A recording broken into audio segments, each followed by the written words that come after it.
అవి నీకు ఇష్టం వచ్చినటువంటి ఏజెన్సీ చేత విచారణ చేసి నువ్వు రుజువు చేయని చెప్పి సవాల్ విసురుతున్నా.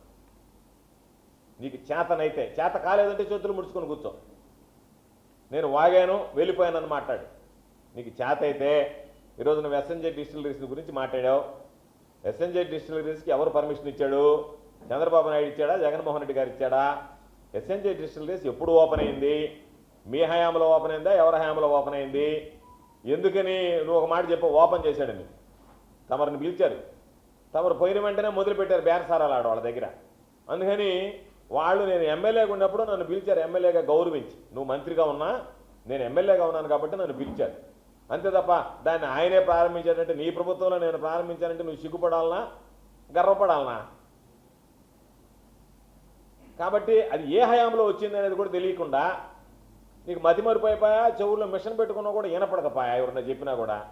చెవుడు ఉండా, తలకాయ పని చేయకపోయా.